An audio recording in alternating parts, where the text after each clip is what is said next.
ya saya akan minum. Selama saya nggak mabuk, ya tidak masalah saya minum. Apakah benar kita sepadat itu? Apakah benar kita sepadat itu? Atau hanya kita merasa kita padat? Dan kembali lagi kita harus mau jujur ya, di dalam waktu kerja kita, waktu kehidupan kita, apakah benar kita sepadat itu?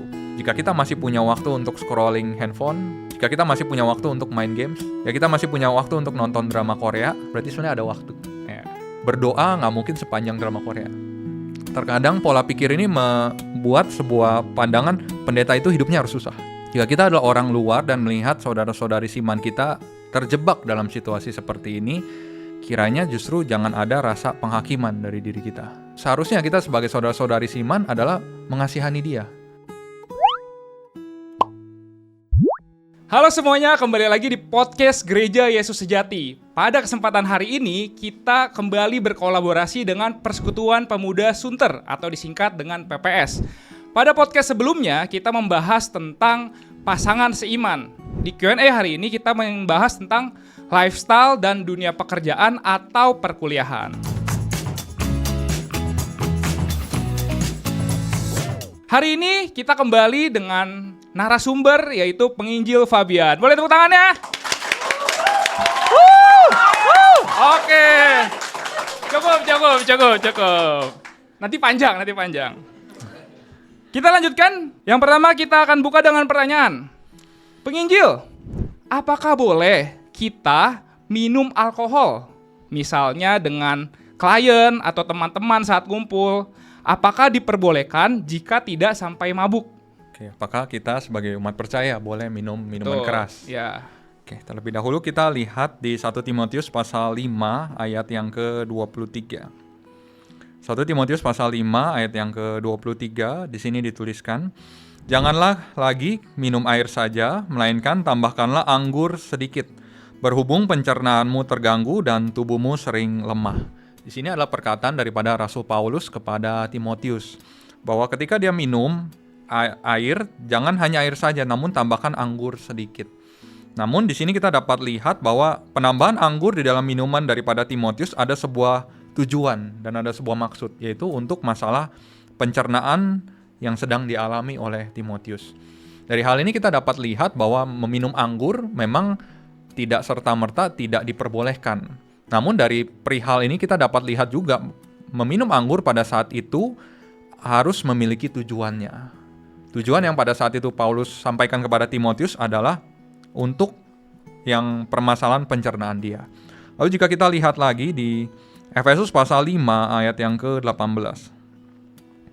Efesus pasal 5 ayat yang ke-18. Di sini dituliskan, "Dan janganlah kamu mabuk oleh anggur, karena anggur menimbulkan hawa nafsu, tetapi hendaklah kamu penuh dengan roh." Sehingga muncullah pernyataan boleh minum anggur, yang penting tidak sampai mabuk. Namun hal ini kiranya boleh dipandang dengan lebih bijak lagi, karena terkadang hal ini bisa dipakai sebagai sebuah alasan, ya saya akan minum, selama saya nggak mabuk, ya tidak masalah saya minum. Dan tanpa sadar akhirnya meminum setiap hari, minum walaupun dia tidak mabuk. Dan ini kan memang ada orang-orang yang toleransi alkoholnya lebih tinggi ya dibanding orang lain. Jadi kalau orang lain minum 1 gelas sudah merah terasa gitu, atau sudah merah, dia minum bergelas-gelas, beberapa botol pun tampaknya tidak terjadi apa-apa di dalam dirinya. Namun apakah hal ini membenarkan perilaku itu, bahwa yang penting saya nggak mabuk maka saya minum tidak apa? Kita akan lihat lagi di ayat 1 Korintus 6 ayat yang ke-12. Di sini dituliskan, "Segala sesuatu halal bagiku, tetapi bukan semuanya berguna. Segala sesuatu halal bagiku, tetapi aku tidak membiarkan diriku diperhamba oleh suatu apapun." Jadi ketika seseorang itu berkata, "Saya nggak mabuk kok, namun setiap hari saya harus minum."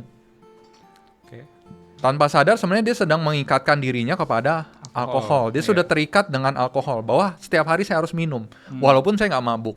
Dan ini kan tanpa disadari dia sudah memperhamba dirinya kepada sesuatu hal. Dan kita lihat lagi di 1 Korintus 10 ayat yang ke-31. Di sini dituliskan, "Aku menjawab, jika engkau makan atau jika engkau minum, atau jika engkau melakukan sesuatu yang lain, lakukanlah semuanya itu untuk kemuliaan Allah. Jadi ada sebuah pertimbangan yang juga harus ada di dalam diri kita sebagai umat percaya. Bahwa ketika kita makan, ketika kita minum, apakah ketika kita makan dan minum itu mendatangkan sebuah batu sandungan kepada orang lain, atau kita makan dan minum membawa sebuah kemuliaan bagi nama Tuhan. Jadi apakah minum itu sepenuhnya dilarang? Tidak.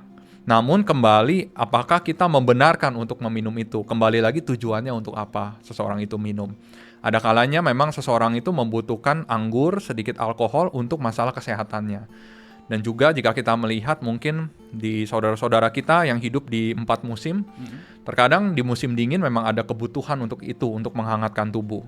Namun jika kita melihat di dalam kehidupan kita pada hari ini sebagai warga negara Indonesia yang 2 musim, sebenarnya di satu sisi tidak ada kebutuhan untuk itu gitu. Jadi ketika kita hendak minum, apa tadi pertanyaannya adalah jika ada klien ataupun teman kerja, ya kita perlu pertimbangkan tujuannya untuk apa. Bisakah kita menolak untuk tidak minum? Selama kita bisa menolak, ya mungkin lebih baik menolak saja untuk tidak minum. Seperti itu. Oke, jadi tadi dibilang kalau segala sesuatu itu mungkin baik gitu ya. Tapi apakah apa yang kita lakukan itu berguna? Atau apakah yang kita lakukan itu untuk minum alkohol itu punya tujuan untuk kesehatan? Atau apa yang kita lakukan itu punya tujuan untuk kemuliaan nama Tuhan gitu ya?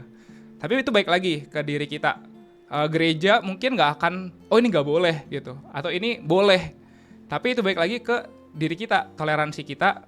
Apakah kita akan menggunakan itu menjadi tameng kita untuk kita minum alkohol itu setiap hari? Atau ya udah emang kalau kita bisa nolak, kan kalau misalnya sama klien gitu, orang yang nggak kenal kita bahaya ya mungkin ya. Tapi kalau misalnya sama teman-teman ya nggak tahu gitu, apakah kita mau yaudah kita kumpul minum atau kita kumpul ya udah nggak usah minum gitu. Itu balik lagi ke pilihannya ke kita gitu kali ya. Kira mau tambahin? Enggak, ya sama ya seperti tadi yang disampaikan. Kembali kita harus melihat saya tujuan mau minum ini untuk apa. Itu kalau tidak ada tujuan yang spesifik perlu minum, ya lebih baik dihindari. Oke. Terjawab? Terjawab ya? Atau mau nambah, mau nanya tentang ini, terkait ini? Kalau nggak ada kita lanjut. Oke, kita lanjut ke pertanyaan yang berikutnya, Bang Injil. Ya. Pertanyaan yang berikutnya, ini lebih rohani nih, lebih rohani. Bagaimana menjaga disiplin rohani seperti saat teduh atau doa di tengah kesibukan yang padat nih. Kehidupan kita kan hari ini udah makin padat ya. Segala sesuatu berjalan dengan cepat, apalagi di kota-kota besar gitu. Nah, gimana caranya kita punya atau kita menjaga disiplin rohani kita?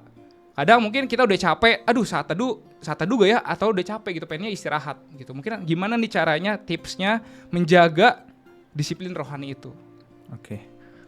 Kehidupan zaman ini memang rasanya semua dituntut untuk lebih cepat. Betul.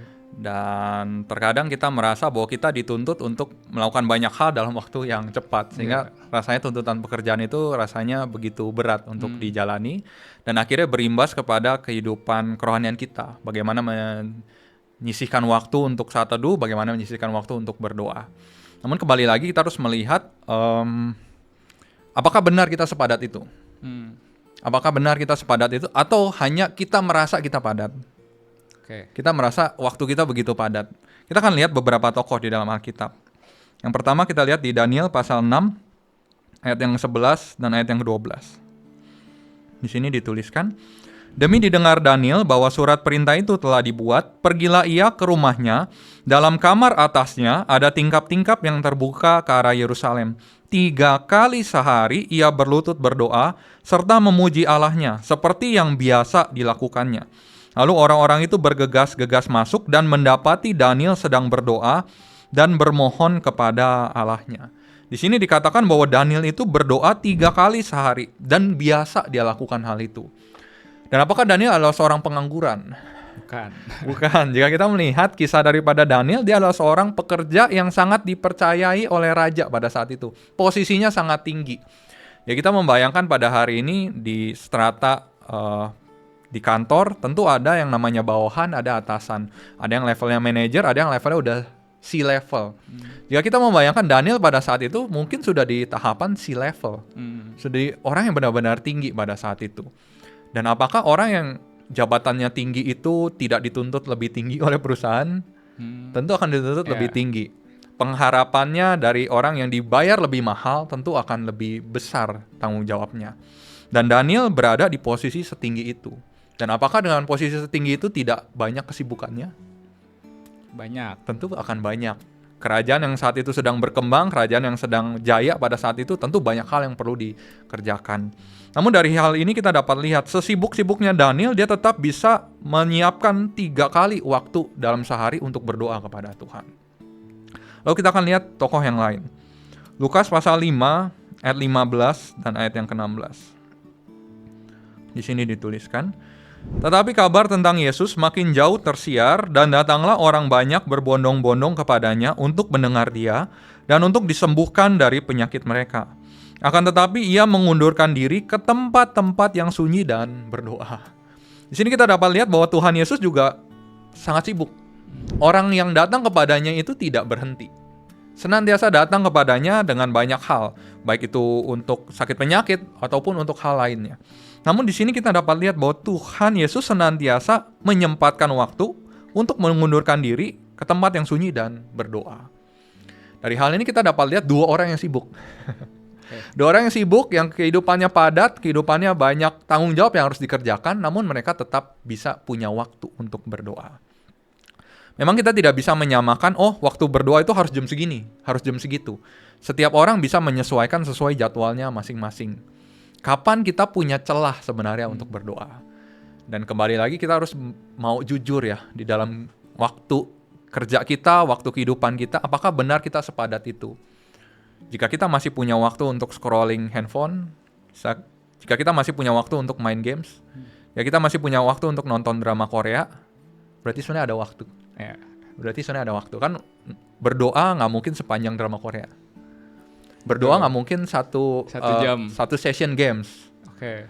Berdoa juga nggak mungkin 1 jam kita scrolling.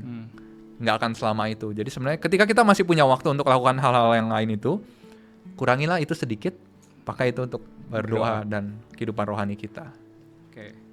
Jadi tadi udah terjawab ya sama penginjil. Walaupun mungkin, kalau kita ngelihatnya, kan biasanya yang karyawan yang kerjanya lebih kayak kuda gitu ya.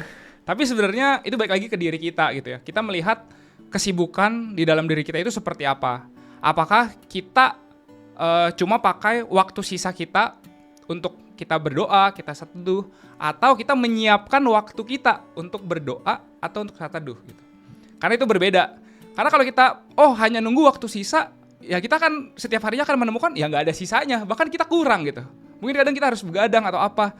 Tapi ketika kita menyiapkan waktu tertentu untuk berdoa, untuk saat teduh, ya harusnya bisa dilakukan. Dan gimana caranya menjaga disiplinnya itu ya dengan tekad kita gitu ya. Atau mungkin kalau misalnya kita lupa nih kalau sendiri, kita bisa ajak teman kita untuk sama-sama saling ngingetin gitu kali penginjil ya. Yeah. Oke, kita lanjut ke pertanyaan yang berikutnya. Ini agak panjang ya. Penginjil, bagaimana sebaiknya kita menyikapi tawaran untuk terlibat dalam pelayanan ketika sedang memiliki banyak tanggung jawab dan pekerjaan? Karena kadang orang ini berpikir di satu sisi pelayanan itu adalah kesempatan dari Tuhan, gak boleh disia-siakan. Tapi di sisi lain, ya dia sudah merasa cukup lelah dengan bebannya gitu. Jadi mungkin gimana kita menyikapi kalau misalnya kita udah terlalu banyak, misalnya pelayanan udah 3 gitu atau udah berapa, tapi dikasih lagi nih, ditawarin lagi. Gimana kita menyikapinya gitu. Oke, kita harus bahas ini dari 2 sisi ya. Dari sisi sang pendapat tawaran dan dari sisi yang memberikan tawaran. Oke. Yang pertama kita lihat dari sisi yang memberikan tawaran terlebih dahulu. 1 Tesalonika pasal 2 ayat yang 9. Di sini dituliskan, sebab kamu masih ingat saudara-saudara akan usaha dan jerih lelah kami. Sementara kami bekerja siang malam supaya jangan menjadi beban bagi siapapun juga di antara kamu. Kami memberitakan Injil Allah kepada kamu. Di sini adalah sebuah sikap yang dimiliki oleh Rasul Paulus dan juga rekan-rekan sepelayanannya. Bahwa ketika mereka bekerja siang malam di dalam pelayanan dengan satu pola pikir bahwa jangan sampai pelayanan ini akhirnya membebankan kepada saudara-saudari Siman yang lain, kepada jemaat yang lain. Di sini bukan berarti akhirnya jemaat yang lain itu tidak ada ambil bagian. Namun bagaimana Rasul Paulus dan juga rekan-rekannya membuat posisi jangan sampai pelayanan yang diberikan kepada mereka akhirnya menjadi beban. Dan kiranya ini juga boleh menjadi sebuah buah pemikiran bagi kita yang berada di posisi aktivis ataupun majelis ataupun pengurus ketika kita menawarkan seseorang itu di dalam pelayanan. Ya kita sudah tahu orang ini sangat banyak pelayanannya. Terkadang kita itu merasa karena dia selalu berkata iya, maka kita akan kasih ke dia lagi gitu. Yes man gitu, yes man. Iya, justru sebaiknya kita sebagai posisi yang menawarkan harus melihat kalau dia sudah terlalu banyak, oh ya udah yang lain. Dan mungkin itu akan menjadi tantangan. Yang lain akan terima atau tidak kan belum tahu. Betul. Kadang kita merasa ambil enaknya aja kalau dia pasti oke gitu. Iya, pasti udah nih, pasti dia kerjain gitu. Ya, tapi kan itu kita harus pertimbangan juga, jangan sampai ini akhirnya jadi beban untuk dia. Lebih baik berbagi beban kepada yang lain yang mungkin belum sebanyak itu loadnya kepadanya. Nah itu dari sisi yang menawarkan pelayanan. Lalu bagaimana dari sisi yang menerima tawaran tersebut? Kita buka di Lukas 11 ayat yang ke-42. Di sini dituliskan, tetapi celakalah kamu, hai orang-orang Farisi, sebab kamu membayar persepuluhan dari selasih, ingu, dan segala jenis sayuran, tetapi kamu mengabaikan keadilan dan kasih Allah. Yang satu harus dilakukan dan yang lain jangan diabaikan. Kata-kata yang terakhir, yang satu harus dilakukan dan yang lain jangan diabaikan. Adalah hal yang baik ketika tadi yang bertanya itu sudah merasa bahwa pelayanan itu adalah kesempatan yang disampaikan kepadanya, diberikan kepadanya. Namun yang menjadi sebuah pergumulan adalah pekerjaannya itu sudah terlalu banyak. Jadi dia merasa kayaknya yang ini saya tolak aja. Pola pikir ini kembali kita harus melihat bahwa apakah pekerjaan di luar pelayanan adalah hal yang penting? Ada buat kehidupan penting. Ada hal yang penting, adalah hal yang memang harus dikerjakan. Ada hal yang harus dilakukan. Namun bukan berarti akhirnya karena ini harus dilakukan, akhirnya pelayanan dikorbankan. Yang satu harus dilakukan, yang satu lagi juga jangan diabaikan. Jadi bagaimana jika lotnya itu sudah terasa banyak? Yang pertama mungkin harus melihat ya, ketika kita mengerjakan pekerjaan yang ini, yang pekerjaan duniawi kita, apakah kita sudah efektif melakukannya? Gitu. Maksudnya apakah kita banyak waktu yang sebenarnya terbuang, yang sebenarnya kita bisa selesaikan untuk hal ini sehingga ada waktu untuk melakukan hal yang lain. Jika sudah efektif, lalu yang kedua di lot pelayanan kita. Kita juga lihat di lot pelayanan kita, apakah kita sudah melakukannya dengan cara efektif, atau mungkin memang lotnya sudah sangat penuh gitu. Kalau lotnya sudah sangat penuh, apakah kita bisa cari partner untuk kerjakan pelayanan itu? Jadi ketika ditawari, kan tidak serta-merta harus kita yang kerjakan semuanya sendiri. Oke, tapi kadang susah penginjil. Cari partnernya kadang nggak ketemu. Kayak orang lain kalau kita tawarin, ayo kita kerjain bareng, kadang juga mungkin nolak juga gitu. Nanti akhirnya kita lagi gitu sih. Ya itu kan satu. Apa ya? Kan kita baru tawarin satu. Oh. Kan kita belum tawarin orang yang kedua, orang yang ketiga, ataupun orang yang keempat gitu. Kalau memang terasa berat, berarti itu adalah kesempatan bagi kita untuk berbagi lot itu. Jadi jangan sampai, berat nih, lot saya sudah tidak sanggup, ya udah saya tolak gitu. Hal yang dia sampaikan udah sangat baik. Pelayanan itu adalah kesempatan. Tidak setiap orang akan diberikan tawaran itu. Dan tidak setiap waktu kita akan diberikan tawaran itu. Ketika tawaran itu sampai, justru kiranya kita menyambut dengan tangan terbuka. Memang mungkin akan jadi tantangan, lot saya sudah banyak. Berarti kalau terlalu banyak, siapa yang bisa saya gandeng untuk kerjakan ini? Jadi akhirnya jangan sampai berkat pelayanan itu akhirnya pindah kepada orang lain. Justru lebih baik ya di kita, dan kita berbagi kepada orang lain untuk terlibat di dalam hal itu. Jadi kalau terlalu berat ya cari partner. Jangan kerjakan sendiri gitu. Karena seringkali merasa berat karena merasa ini harus saya kerjakan sendiri. Iya. Nah di situ. Oke. Jadi kalau tadi kita bahas gitu ya kita juga nggak boleh menyampingkan pekerjaan duniawi kita, karena kan kita butuh gitu ya buat sehari-hari kita. Tapi apakah pekerjaan duniawi yang kita lakukan ini sudah kita lakukan secara efektif ya, seperti kata penginjil? Kalau belum ya kita efektifkan itu. Ya gimana caranya? Ya jangan sampai banyak waktu terbuang sia-sia lah di pekerjaan duniawinya. Dan kita juga nggak boleh menyampingkan pekerjaan dari Tuhan, pelayanan kita. Kenapa? Karena seperti yang rekan kita ini sudah katakan, kalau pelayanan itu adalah sebuah kesempatan. Gak semua orang mungkin dari atas melihat, oh orang ini bisa kita taruh nih kepercayaannya buat ngerjain ini gitu. Atau mungkin ya Tuhan dari Tuhan memberikan pandangan, mungkin gak semua orang tuh bisa dikasih kesempatannya. Nah tapi yang perlu kita lakukan adalah menggandeng orang lain gitu ya, mencari partner. Bukan berarti kita istilahnya menutup diri kita, oh udah saya cukup, enggak. Tapi kita bisa menerima dengan tangan terbuka. Kita bisa ajak teman kita untuk sama-sama melayani Tuhan. Jadi apa? Di dalam pelayanan kita akan terbentuk persekutuan gitu. Oke? Kita lanjut ke pertanyaan berikutnya. Penginjil, bagaimana seharusnya sikap kita menghadapi teman kerja yang malas? Kita udah berusaha untuk bantu kerjaan dia, tapi dia yang dibantu malah meninggalkan pekerjaannya. Malah asik main sosmed. Mungkin kita nih 1-2 kali masih sabar, tapi dia setiap kali dibantu ya dia nggak melakukan pekerjaannya juga gitu. Dia malah memperlambat pekerjaan dia gitu ya, malah asik main HP. Ketika ditegur, dia malah nggak suka, dia bete dan tidak pernah nih merubah sikapnya gitu ya. Nah terkadang orang yang nanya ini suka bergumul atau menggerutu lah di dalam hatinya gitu ya. Nah bahkan dia berpikir kalau menggerutunya itu akan menjadi dosa buat dia gitu. Nah, jadi gimana nih kita harus menyikapi teman kita seperti itu? Oke, yang pertama menggerutu itu ya manusiawi ya. Oke. Dengan rekan seperti itu rasanya hal yang sangat wajar dan manusiawi jika sampai menggerutu. Namun satu hal kita akan coba lihat Amsal pasal yang ke-18 ayat yang ke-9. Di sini dituliskan, orang yang bermalas-malas dalam pekerjaannya sudah menjadi saudara dari si perusak. Jadi Alkitab, firman Tuhan tidak pernah mengajarkan orang percaya itu untuk malas. Baik itu di dalam pekerjaan duniawi, baik itu di dalam pekerjaan pelayanan di dalam gereja. Buat kita tidak pernah diajarkan untuk menjadi seorang pemalas. Sehingga menjadi sebuah teguran sebenarnya untuk teman kerja daripada penanya kita ini, ketika kita bermalas-malasan sebenarnya kita sudah menjadi teman dari perusak. Tanpa dia sadar dia sedang merusak hubungan pertemanannya dengan temannya itu. Betul.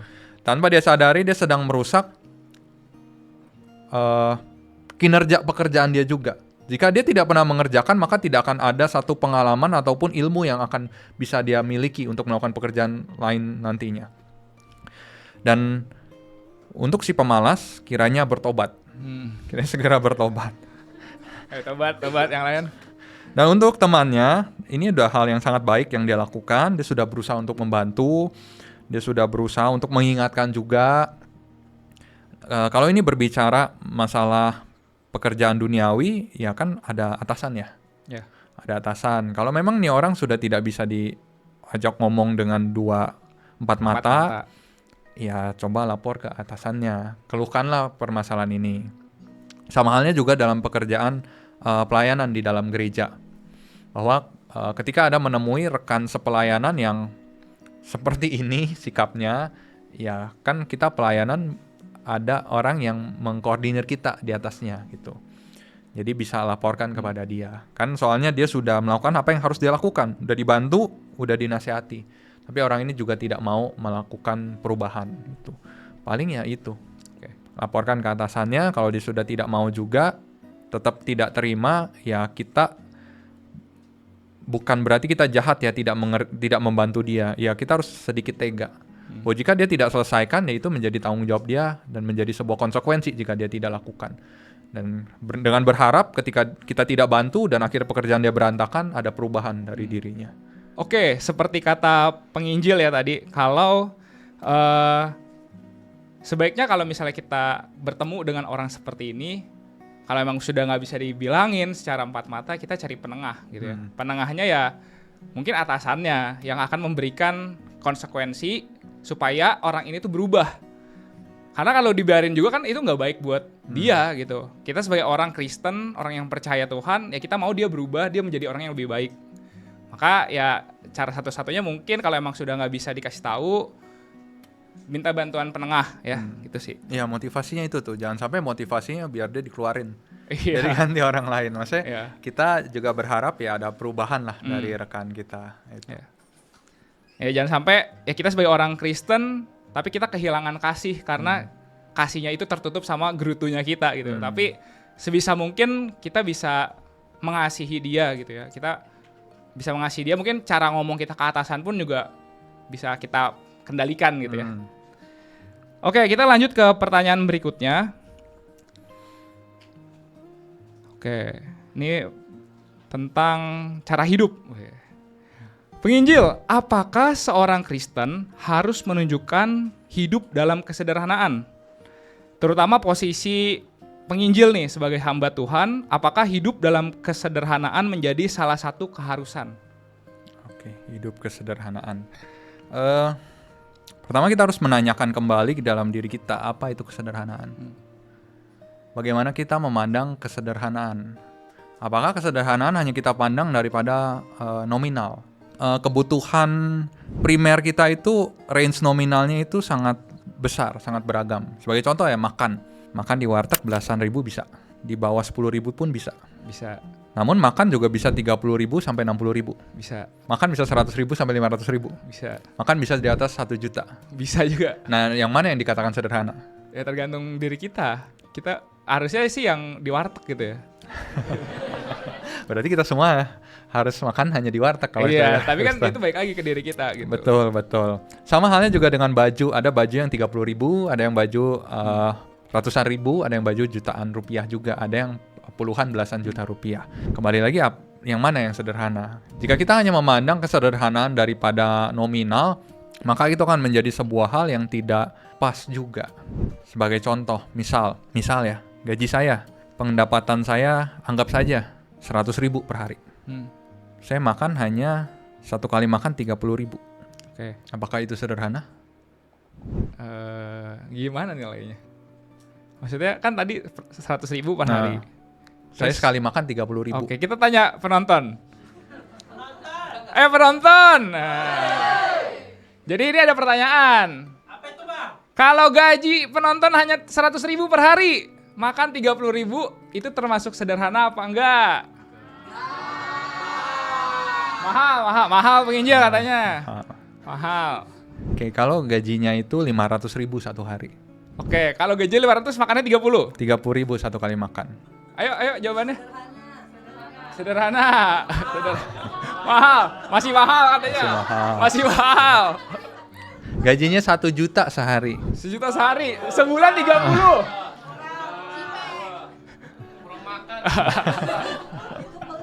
Itu pelit, ada yang bilang itu pelit. Ini makan doang. Hanya makan.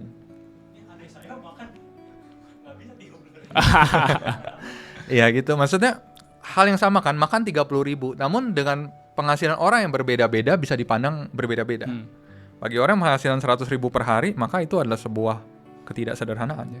Karena 30.000 kali 3, kalau dia makan 2 kali aja 60.000, 50% lebih daripada penghasilannya sudah habis untuk makan. Terus bagaimana untuk pulsa, bagaimana untuk minum, untuk tempat tinggal, dan yang lain-lain. Dan bagi orang yang penghasilannya misalnya 500.000 sampai 1 juta sehari, apakah dia tidak bisa makan yang 70.000, 60.000? Bisa aja. Bisa aja, tapi dia memilih makan yang 30.000. Nah, kita tidak bisa memandang kesederhanaan dari nominal. Jadi kalau orang pakainya yang misalkan dia makan setiap hari di warteg, dia pakai pakaian compang-camping, berarti dia hidup sederhana. Kita nggak bisa menilai orang seperti itu juga. Kembali lagi Alkitab menggambarkan dan memberikan kepada kita perkataan bahwa cukupkanlah dirimu dengan apa yang ada padamu.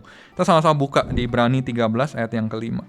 Di sini dituliskan, janganlah kamu menjadi hamba uang dan cukupkanlah dirimu dengan apa yang ada padamu. Karena Allah telah berfirman, aku sekali-kali tidak akan membiarkan engkau dan aku sekali-kali tidak akan meninggalkan engkau. Di sini diberitahukan kepada kita, janganlah kamu menjadi hamba uang dan cukupkanlah dirimu dengan apa yang ada padamu.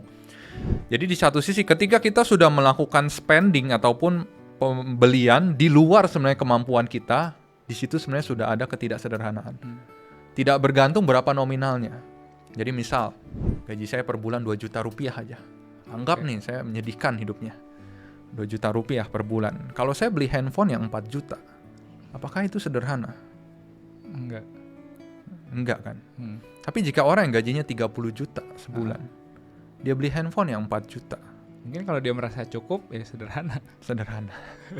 Maksudnya kembali lagi, berapa yang kita miliki, ya hiduplah dengan hal itu. Ketika kita hidup di atas daripada hal itu, kita harus menyadari bahwa kita sudah mulai hidup tidak sederhana. Dan tidak bisa dilihat juga dari nominalnya, namun dari fungsinya. Ketika kita beli itu, tujuannya untuk apa? Misalkan, sebagai contoh, saya sebagai seorang karyawan, anggap saya sebagai seorang karyawan biasa.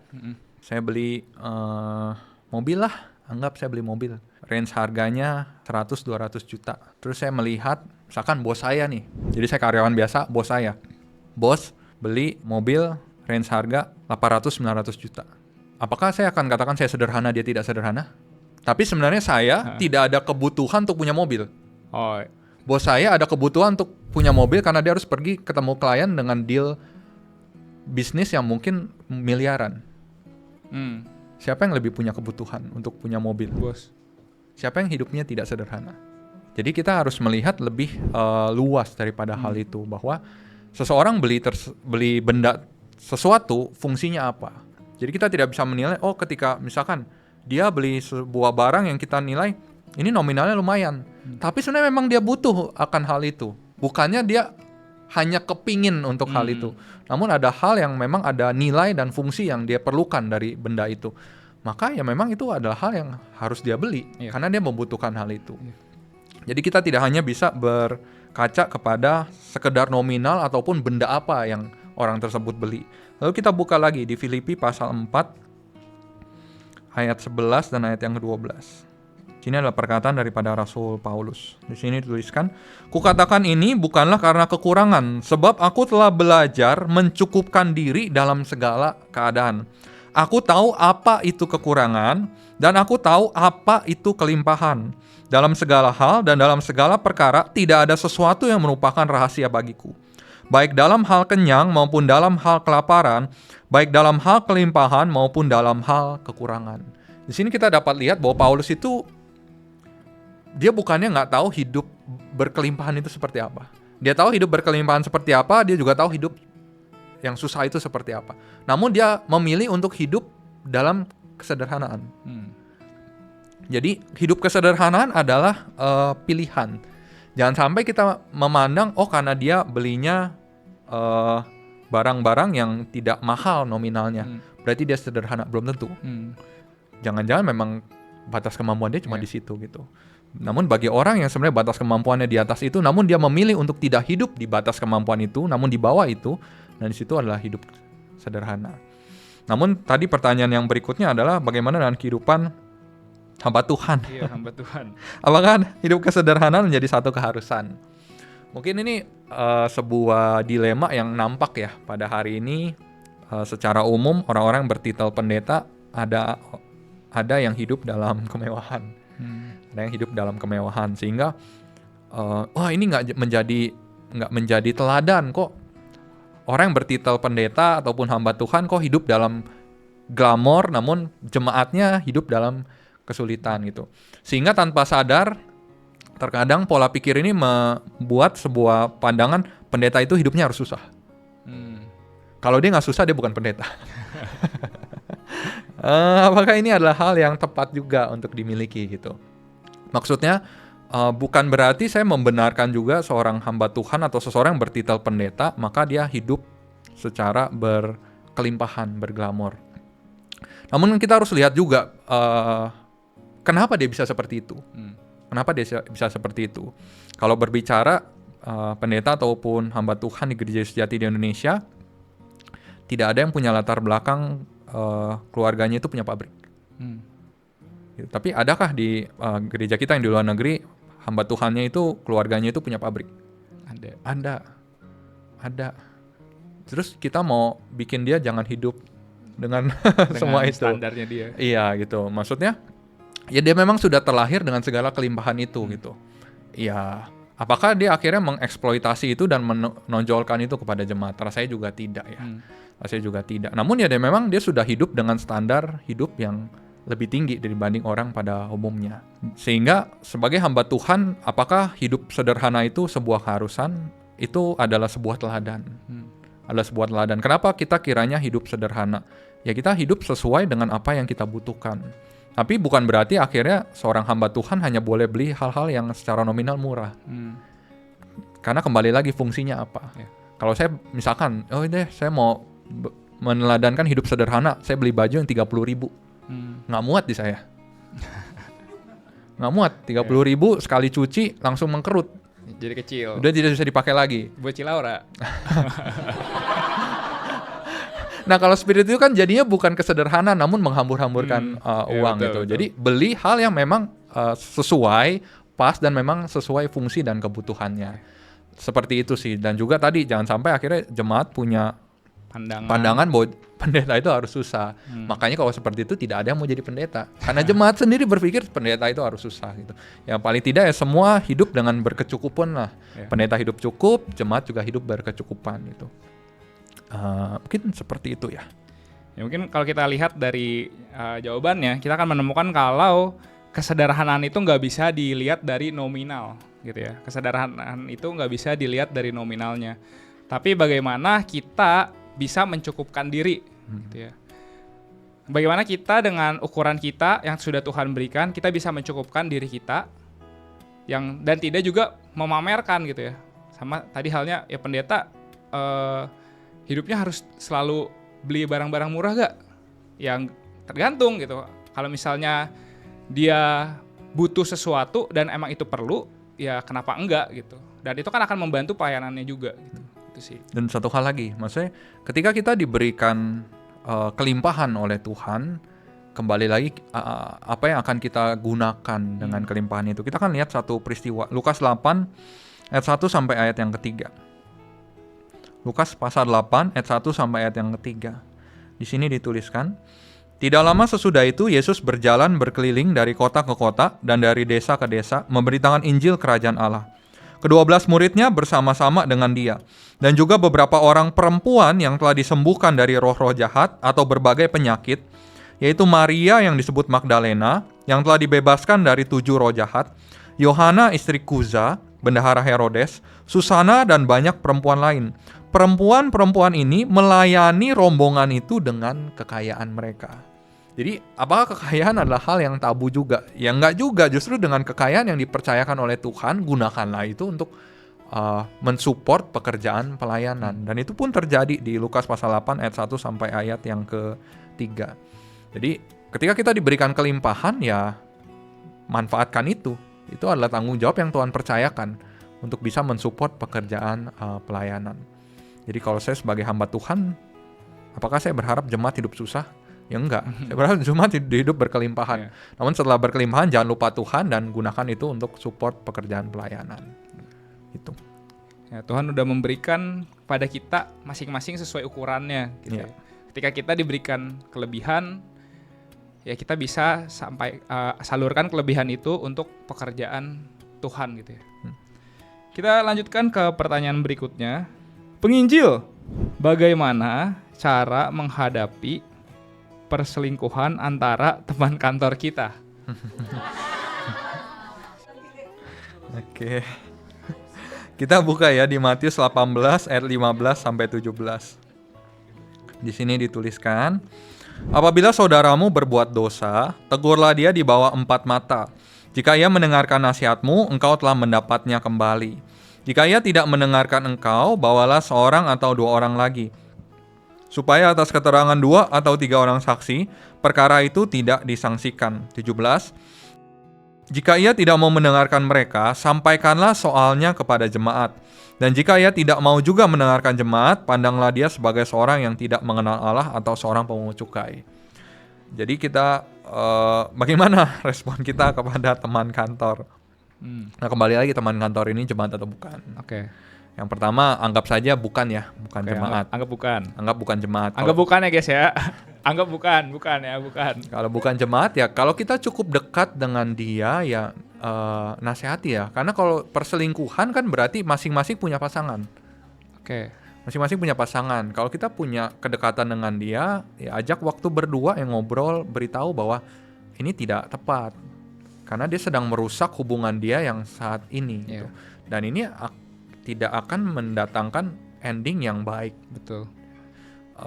Seseorang yang selingkuh tidak pernah mendatangkan ending yang bahagia. Akan ada hal yang tidak baik dalam hal itu karena dia sedang bersukacita di atas penderitaan orang lain gitu.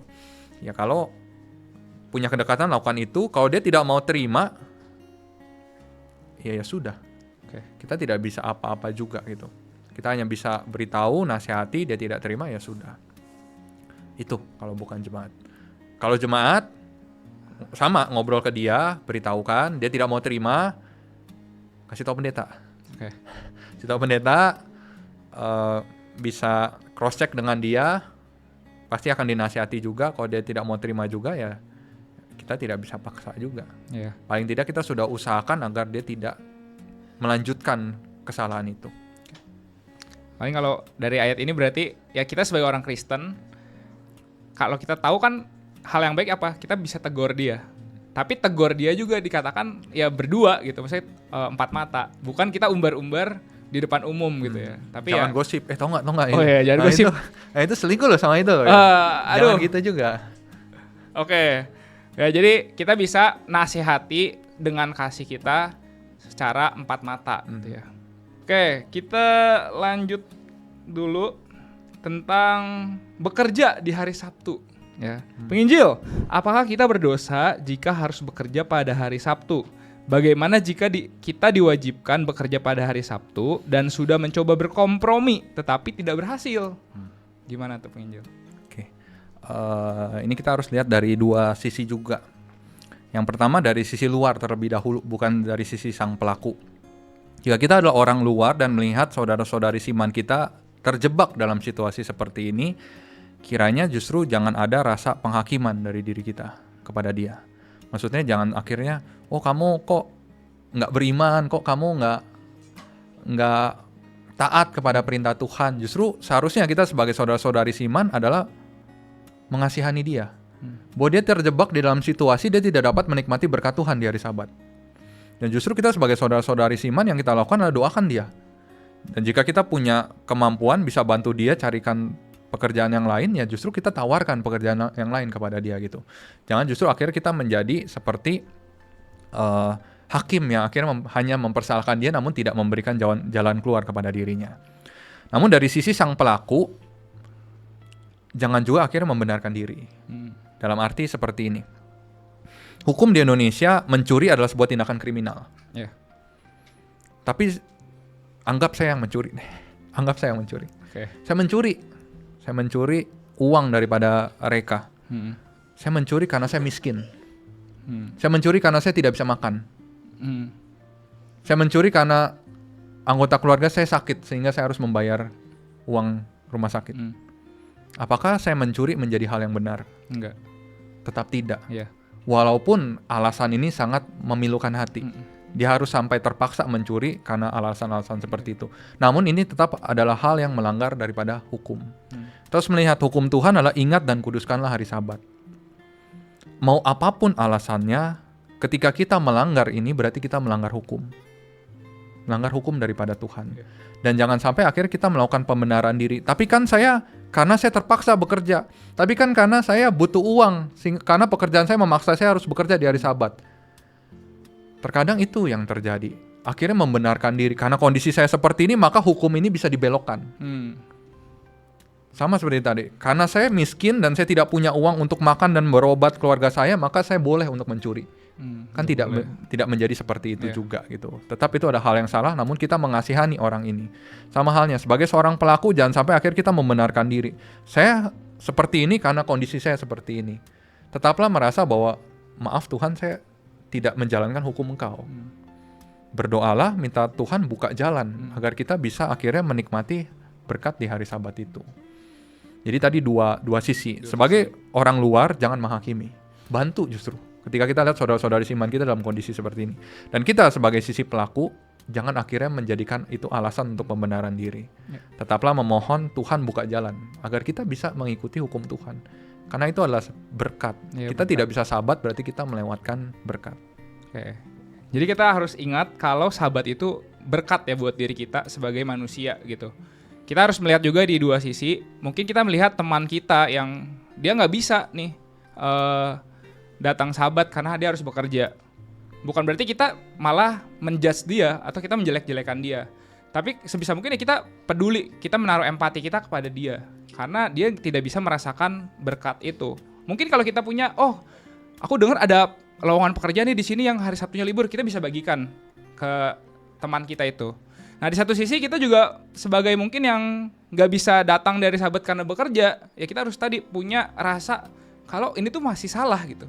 Ini tuh harus kita sebisa mungkin kita cari caranya gimana biar kita bisa datang sahabat. Dengan apa? Mungkin kita cari pekerjaan di tempat yang lain. Atau kita bisa misalnya kita udah berapa lama nih bekerja, terus kita bisa dipandang baik sama atasan kita bisa coba tanya lagi ke atasan kita, boleh gak kalau hari Sabtunya saya ganti, misalnya hari Minggu. Nah yang perlu kita tahu sebagai orang yang mungkin tidak bisa bekerja pada hari Sabat, jangan sampai malah kita menjadi batu sandungan gitu. Oh saya baru masuk kerja karena kita masuk di hari Sabtu, terus kita malah kabur gitu. Yaudah saya hari Sabat mau ke gereja aja, terus pekerjaannya jadi telantar. Itu juga nggak bagus karena itu bisa jadi batu sandungan kita buat orang-orang di pekerjaan kita, di kantor kita gitu. Jadi ada dua sisi yang perlu kita perhatikan. Nah ini sebenarnya masih banyak pertanyaan, tapi karena waktunya terbatas ya kita mungkin akan lanjutkan di part berikutnya. Tapi sebelum itu, nah ada yang bisa bantu baca nggak? Bantu baca.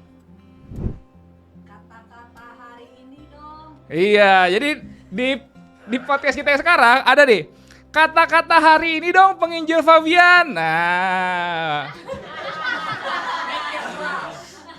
kata-kata hari ini dong penginjil. Hidup adalah kesempatan.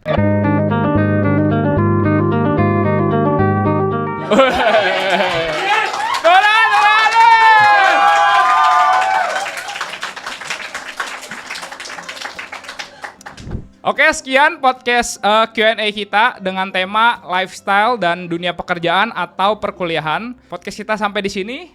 Terima kasih buat penginjil Fabian atas waktunya. Tuhan Yesus memberkati kita semua.